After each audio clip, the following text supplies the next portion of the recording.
Welcome to Pinoy Big Theater, kung saan ang buhay virtual assistant ay parang reality show na walang script, walang cut, pero may maraming deadlines. Tara, silipin natin ang confession room at kamustahan ulit ang favorite nating VA na si Gudyadi.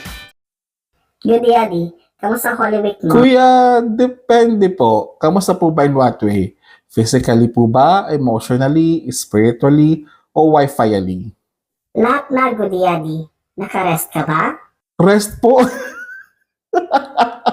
Kuya, ang rest ko po ay isang malaking ilusyon. Nagsamula pa lang po ang Webes Santo, buong angkan ko na po ang nag-group chat. Ang sabi po nila, ako daw magdadala ng spaghetti, ako ang taga-picture, ako taga-gupit ng palm leaf, ako ang taga-luto ng suman, tapos ito pang matindi. Ako ang magdo-document ng buong Holy Week para sa vlog ng tita ko. Kaya habang ine-edit ko yung video ng prosesyon, sinisingit ko ang task ko sa client sa Google Sheet. Tapos habang nagsa 7 last words, ako rin itong may 7 last tabs na nakabukas sa Chrome. So, hindi ka talaga nakapagpahinga. Tama ba ako?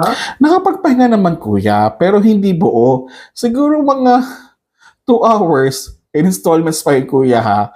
1 hour sa jeep habang pauwi. 30 minutes sa banyo. Tapos nakakatawa dito. Nag 30 minutes ako habang kunwari nagdadasal. Pero power nap ang ginawa ko. Okay. Ano masasabi mo sa mga kapwa mong VA ngayong tapos na ang Sa bakasyon? mga kapwa kong VA, kung naramdaman mo na parang wala kang Holy Week sa Holy Week mo, kapit ka lang. Kahit ang computer ha, nagahang. Ikaw pa kaya hindi. Pero ang tunay na bakasyon ay hindi sa kalendaryo, nasa puso. At kung wala sa puso, at least nasa GCash. Eh, sa mga gusto maging VA, may message ka ba sa kanila? Oo, sige kuya, meron po. Sa mga gusto naman maging VA, maging strong ka. Maging matatag ka, hindi lang sa internet, kundi sa pasensya. Minsan di ka lang VA, ikaw rin ang graphic designer, tech support, event planner, therapist ng client mo, at minsan, marites din. Pero worth ito lalo na pag sahod na.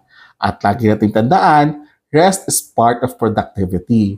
So kapag nakita mong nahihilo ka na, huwag kang matakot humiga.